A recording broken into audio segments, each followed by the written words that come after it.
Okay. Welcome back to another coffee and a chat, part 4 of my Sabbath journey. And I forgot my coffee. But you know what? I am so excited to share this one with you today that I'm not even going to do my new trick that I've learned, which is I can pause my camera and it works. I've never been able to figure it out. And I've seen, I've watched other people doing it that don't seem to know what they're doing. I'm like, well, if they know how to do it, there's got to be a way. I finally figured it out and I've been practicing and I can do it. But you know what? It's not even worth pausing to go get the cup of coffee because I'd rather get into this with you. All right. So again, for those of you who haven't been following this series, I have never really been big into, stuff about the Sabbath. And that is because I have had experiences with people in my life who basically their religion, I think, is the Sabbath. I mean, they're just so gung-ho. I mean, I've had some tell me that they don't believe I could even be saved if I wasn't keeping the Sabbath. And that's not true. Our salvation doesn't come from the Sabbath. It comes from Jesus Christ and Him alone. Okay, so even though I'm a very obedient person. I was a good kid. I always, was the one that wanted to follow the rules, do what she was told and everything. But I also grew up only with boys. I only had brothers and some of their friends that were hang out at our house. And so there is a side to me that if somebody tries to force me, asking me to do something or telling me this is what I need to do is different from somebody trying to force me or intimidate me or lie to me to get me to do what they want, manipulate me. I don't respond well to that. That's when little Angie tends to dig in her heels and put the brakes on and resist and fight back. So that's kind of, the way the whole subject has been approached with me by certain people in my life, kind of got that kind of a response from me. And so here, I don't know, it's probably been a year ago, easy now, God really began to deal with my heart because when I'd come to scriptures about the Sabbath, I just kind of read over them, but never really want to study them or anything. And that wasn't good. And so God began to put some conviction there. And now when God talks to me about things, I never want to dig my heels in. I really don't think I do. I just then okay, he's got my attention. I mean, he's the creator of the universe. I'm not gonna, wrestle with him because I already know I can't even come close to winning. So as he began to deal with me, I started this journey and did a lot of fumbling around. I've failed, and had some do-overs and stuff. I mean, it's been complicated from the get-go. It's pretty easy now for the most part. And I do love the Sabbath, but I'm not going by what people say. I'm not going by what preachers are teaching or Sabbath keepers are telling me. No, I instead put all of that on the shelf and just put it away. Don't even need to think about it. And put my focus on the scriptures only. Went through my exhaustive concordance and my eye itches all of a sudden. Went through my exhaustive concordance and got every scripture that I could possibly find in the Bible and started studying them and organizing them because some verses talk about the same thing, so I'd group all those together and I came up with all these different points about the Sabbath, about things that you should do, things you shouldn't do, or what you are to do, what you're not to do, what it means, all of this. And that's where you guys got introduced to my journey. For anybody that cares, I'm not trying to convince anybody to keep the Sabbath. Not at all. That's between you and God. And I already know that if the conviction comes from Him, that's a good thing. to try and do it to please somebody, that's not going to go so good. So I'm not trying to convince anybody of anything. I just thought with all the struggles I had that I might not be the only one. And I found at least 2 other women that are having the same kind of struggles that I did, and that and a possible third and fourth. But it's not trying to, I don't want to try to convince anybody to do anything, but if you can be encouraged by what I'm going through, and if any of these scriptures can help you in any way, my suggestion is go on your own journey. You read the scriptures yourself and get all of them. Get as many as you can out of the Word of God. All you got to do is get an exhaustive concordance, and you can look up everything that has to do with the seventh day, with the Sabbath, or the Lord's Day. I believe those are the 3 terms that I used, and I went through and I got every single scripture, and I started reading through them, and some, wasn't pertaining to what, to that, the explanation or rules of the Sabbath. Sometimes it would just mention, and it happened to be on the Sabbath, or it was a Sabbath day's journey or something, but I got the scriptures that really were teaching me, and I began to grab hold of those, and like I said, organize them. And now I'm meditating on a different point of the Sabbath, each Sabbath, trying to get this really into my heart. I figure this is a journey that will be for as long as as God keeps me here on this planet, that, in this lifetime, that I will be on this journey and always trying to grow and learn more. And so I'm trying to, this is a thing between me and God. And in the beginning, it was really difficult because it was changing habits. It was changing actually some belief systems. It was very challenging. I am the only person in my household that is observing the Sabbath. However, I am blessed in that I have the support of my household. I am not, they're very supportive and trying to keep them. In fact, I'll tell you, I had a little oopsie here a few Sabbaths ago. Marvin is so supportive of me. And so anyway, he was like, he goes, hey, he made an appointment to take one of our vehicles to go get some stuff done on it. And it was on Saturday, and he needs a ride back from, dropping it off. And I'm the only other licensed driver in the household, and he didn't really have anybody else that could do it, and I know it's your Sabbath and all. And I'm like, hey, my neighbor's ox is in the ditch, so yeah, I'll help you pull it out. So yeah, no problem. I'll follow you over, bring you back, and and take you back when it's time to pick up the car. Not a big deal. And so I love yard sales, estate sales, thrift shops. I love anywhere I might find some cool old treasure, right? And so as I'm following Marvin to drop the truck off, I pass this little yard sale, and I'm just kind of talking to the Lord and singing and doing my little thing that I do when I'm alone in the car. Yeah. And I just kind of go, oh, a yard sale. Well, I'm sure we'll stop at that on our way back. We go and go to drop the truck off, and the guy that's going to be doing the work on it, is trying to, talk to Marvin and me, about some of the stuff, and it was, everything was fine, and that he'd give us a call as soon as it was done, and making sure, Marvin was showing him the different things that he was concerned about. And so, no big deal. So we jump in the car and we start driving home, and Marvin pulls over at the yard sale like I knew he would. And, and so he goes, you don't mind, do you? And I go, oh, I knew when I passed it coming that we would stop here and we would do this. And, I go, we love yard sales, and so, so we get out and we find a few treasures that cost it was a little under $5, I think. And so I just gave her the $5 bill and said, keep the change. They had stuff marked really low. But anyway, found a few treasures, was all excited about it, putting it in the back of the car, getting in the car and start driving home. And I'm like, oh no.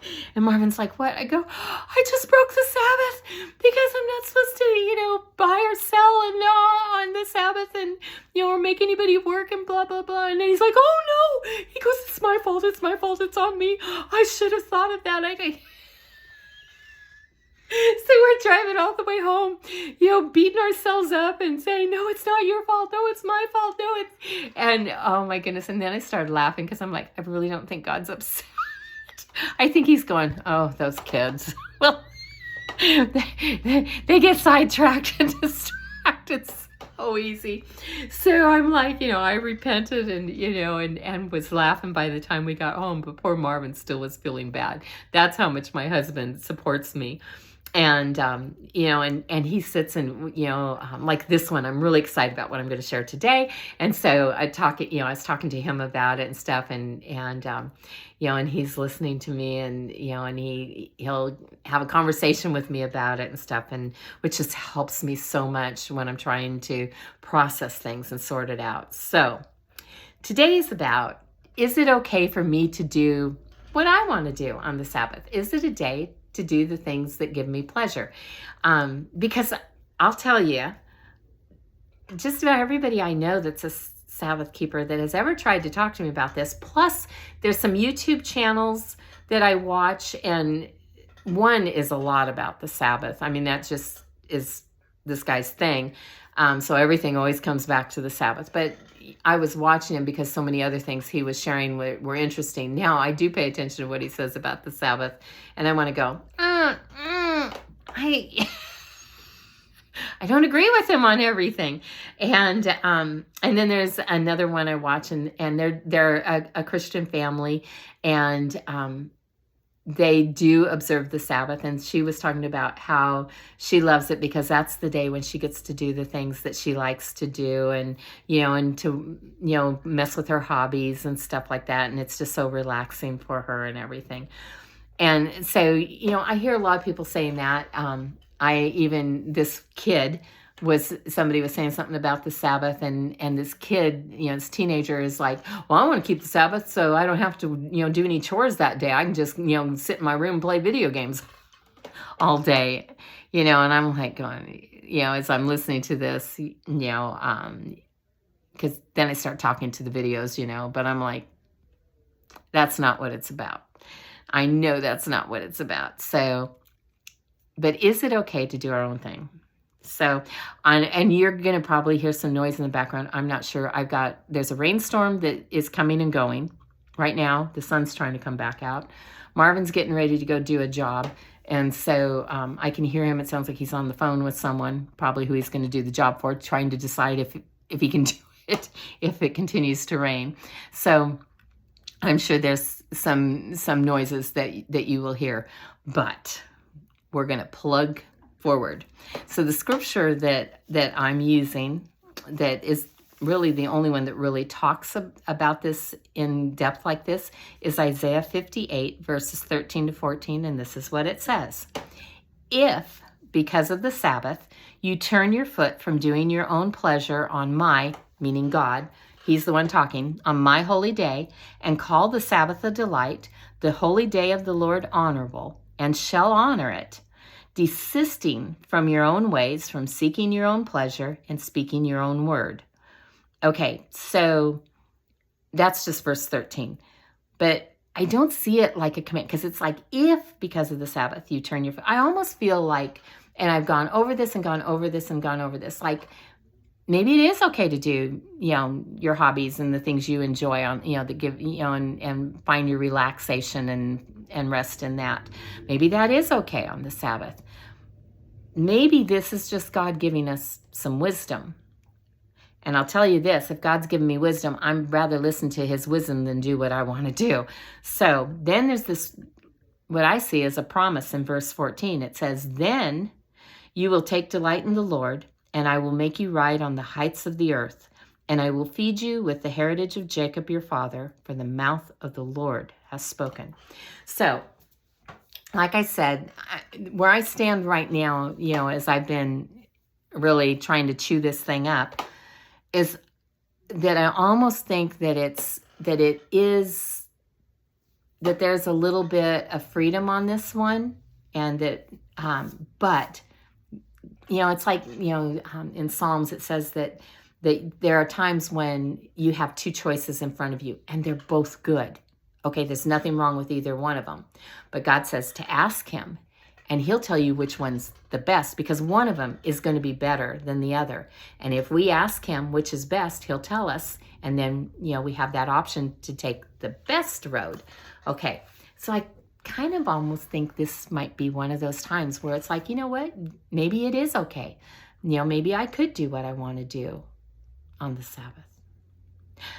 But if God says there's something better and something more, then I want to listen to him. So for Angie, I'm going to take the stand that the Sabbath is not about doing the things I enjoy. It's not about what I think is relaxing or restful. But I see it more about a way to honor the day, because I see it, to me, is that we honor the day by desisting from our own ways, by not seeking our own pleasure and not speaking our own words. So I have to lay me down. I have to put me on the altar and say, this isn't about me. It's the Lord's day. It's for me, but it's not about me. So I don't want to do my own thing. And he says, then you will take your delight in the Lord. And, as I'm looking, because I'm like, how do I make this simple so that my brain can understand this? And here's the conclusion I've come to. Is not doing the things that I want to do, the things that give me pleasure, but instead making him my pleasure. And really, that's not that hard, because he is my pleasure. He is my greatest joy. He is my greatest love. And so if I put the focus of the Sabbath on God and his pleasures and his desires for me instead of me, then I believe that whatever it means, because believe me, I've gone all over the making you ride on the heights of the earth and feed you with the heritage of Jacob. I think it has to do with victory. I think it has to do with blessing. I think it has to do with protection. I think it has to do with wisdom and guidance. Do I have it figured out? I haven't got it figured out. And I'm trying not to just go see what everybody else says it is. I did take a peek at a couple of commentaries on it, and they were kind of saying that same conclusion I was coming to. And so, I'm like, okay, back up. I just want to pray about this. So I don't know what all of it is, but what I do know is, because I know God, it's good for me. It is the best. And it's made me think, because I've been praying, I've been asking the Lord to talk to me. I've tried to bounce things off Marvin, just, not asking him, because he doesn't always, if he has a thought on it, he'll tell me. But if he doesn't, then he'll just listen. And I've learned, I don't need to ask, because if he's got a thought, he'll tell me. So God's brought back to mind, 19 years ago, if you look at my old videos, you can learn more about this. But 19 years ago was the darkest time of my life. And that I even lived through it is a miracle of God. That I have come out of it is a miracle of God. That I have been finding healing and restoration is only by the hands of God. But I was in a very, very bad way, okay? And I had nobody.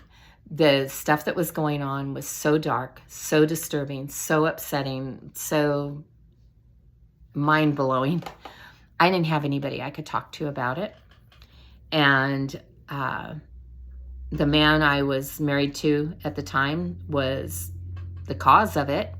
And he was a lot more dangerous place for me to be than what I even realized it. But I didn't even care. I just wanted to curl up and die. I didn't think there was any way I could ever be okay.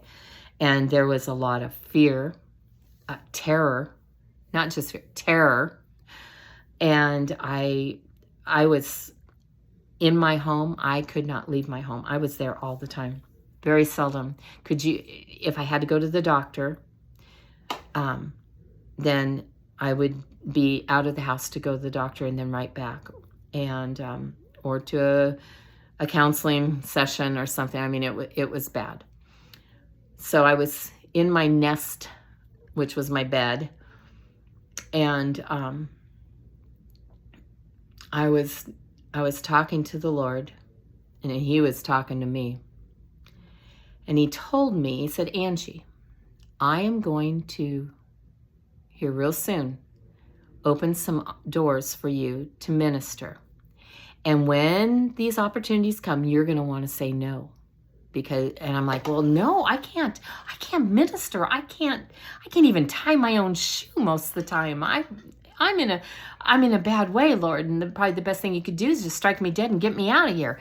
No, I can't minister. And He said, but you can, because I can minister through you.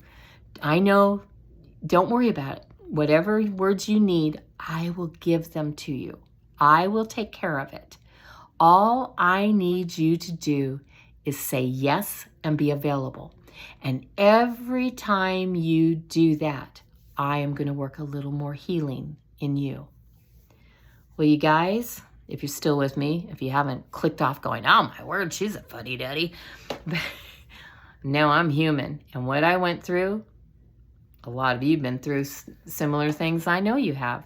Because there are these dark things that happen to us, these things we go through that it's too much to even tell another human being about until God does His work in us. And then we can share some. Okay. So within a day or two, I got a phone call. Because I just said, okay, Lord, I don't know how I can possibly do this, but if you say trust you, I'm going to trust you because you're all I got. You're it. There ain't no more. And I got a phone call. And my husband brought me the phone, and it was, this was my first husband, not Marvin. Marvin's a doll. So he brought me the phone, and it was our pastor. And he said, and I had, kind of what started this whole thing was my oldest brother committed suicide. And we were just weeks out from that. And that triggered a chain of events that led to the darkest time of my life.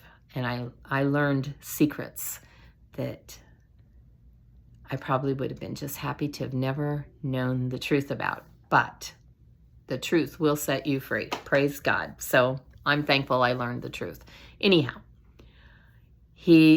everybody's focus, because people knew I wasn't okay, but their focus was that it was my brother committing suicide. And my husband, he was definitely feeding that because he had a lot to try to protect about his own self.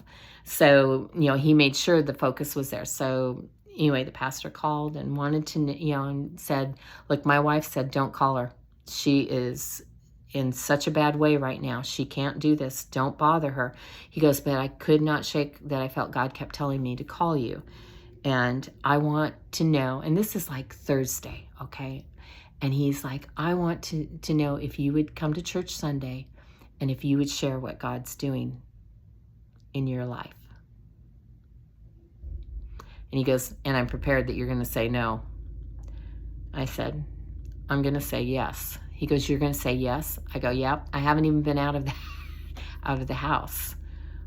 But I'm going to figure out how to do this and the only reason I'm saying yes is God just told me here a day or two ago that He was going to open the opportunity, give me an opportunity to minister. And every time an opportunity comes that I'm supposed to say yes because He's going to give me a little more healing in it. So I'm saying yes. I have no idea what I'm going to say. I don't even know if I can get myself dressed. So as it was, my husband we had 2 services at the church, and my husband had to be at work for the first service, and he always got there for the second service. And so I couldn't drive. they weren't allowing me to drive. I was in a bad way. I cried all the time. It was bad. So, one of the pastor's sisters was a friend of mine. We had kind of gotten to know each other. And so she came to get me, and I think she helped me finish getting dressed and everything. I was able to get in the shower and get cleaned up and kind of trying to get dressed, trying to put makeup on, trying to do my hair, but I was struggling. And I do believe she helped me finish. And then she drove me to the church. And she helped me get seated down into a chair where, so that it would be easy for me to go. And then the pastor he kept the lights really low, which helped me because I couldn't handle lights. He had some stools set there, and he did it as kind of an interview and to make everything as nice for me as he could, which I know he's probably not watching this video, but if you are, thank you for having done that for me. That was amazing. And I had written down 3 points, 3 things that I felt God had told me you tell them, these 3 things that I've told you that are getting you through. And so anyway, so I was going to share those, and, and it went really well. And then when I got done sharing, as I stepped down, to go back to my seat, somebody grabbed me and said, "We need you to come out into the foyer." There was a line of people that were coming out there that wanted to be prayed for, some just wanted a hug, wanted to tell me something, or, or whatever. So I stood there and I just started ministering to people. And the service was over, and there were still people coming to be ministered to, and the people came in for the second service, and as I was finishing up with the ones from the first service, and then I went in and sat down, and by then I was already up sharing my testimony when my husband got there, and so went up, did it again, took me out to the foyer, and here's all these people, and a whole counseling ministry. I mean, God did so much stuff that was birthed in that moment, in that day. And if my brother Keith is watching this, he was there. He'll remember. It was powerful. And you guys, I have no idea how I functioned, or what I felt like I was sitting back in the back of my head in a lazy boy recliner with popcorn, just watching what God was doing, listening to words come out of my mouth that I didn't even, couldn't even explain. It's like I was just an observer, kicked back, going, "Whoa, hey, this is cool." And God did it. He did not fail me. He was true to his word. And so it has been a 19-year journey of every time I minister to someone, God heals me a little more. And not just heals me, but delivers me and sets me free. And because I am a very different, again, if my brother Keith were here and could talk to you, he would tell you that I used to be as cuddly as a porcupine. Remember that, Keith? I'll never forget. But it is a different Angie now. It's the real Angie. It's the Angie who is not so afraid, not ruled by fear. The Angie who has an intimacy with God that she didn't have before and loves it. So I look at this, saying all that to say that I look at that as being with the Sabbath. That's what that gives me a picture of. It's not me, not depending on me or me trying to do what I think is going to help me get rest or what. No, but making him, God, my pleasure, and getting close to him and and as I do that, he brings the rest and the refreshing that I need. And he does it so much better than I could ever do it. So, Marvin asked me before we got engaged, was I sure that I really wanted to marry him? Because it was coming at a cost, and him marrying me came at a cost. I had to move 3,000 miles away from everything I knew and my family and everyone I loved, and start a new life in a foreign country where I didn't even know the language. Joke back to my dad. But Marvin, when he married me, there was a cost to him marrying me too. And so I told him, because Marvin and I met because God introduced us to each other through a grandson that we had in common. He built the relationship and told each one of us that he wanted us, that here we were, his gift to each other, get married. And so Marvin, he said, are you sure you really want to do this before we go any further on this and get engaged? And I was like, no, Marvin. I mean, come on. God searched the whole planet, and he comes up with you in some little state of Delaware that most people don't seem to even know where it is. I did, thank goodness. But, and then brings you to me and says, here's my best for you. Now, marry him. I'm going to say, no, God, it's not convenient. He doesn't live, I think I'll just pass on him and find somebody not so wonderful because they live closer to what I used to. I'm like, of course, I'm sure. And, and that's this too, is why would I want anything less than God's absolute best for me? That's where I stand on this. So this is my meditation for this Sabbath. And I'm excited and filled with joy. Last Sabbath was difficult. I was very sick. We've been having some heat waves come through here, some very drastic heat waves, dangerous heat waves. And I had heat stroke twice in my 40s. I don't fare so well, especially if the humidity's up. And so even this whole week, I have struggled. And it is going to be a struggle for me on this Sabbath because I didn't get all the things done that I usually do. And that will be a temptation hitting my mind of what I didn't get done. And I'm going to have to be very mindful to put those things out of my mind and keep my focus on him. So there's going to be some exercise and strengthening of my spiritual muscles that I'm sure is going to come with this Sabbath. But what a joy as I focus on him being my pleasure, not any of the other things I like doing. So he gets to call the shots, and what he says, I'll do, and where he sends, I'll go. So, which will be within the house, I'm sure. It'll be here on the land. But anyway, I'm excited about it. And you girls out there doing this journey, as well, I hope that you can find some joy in this too.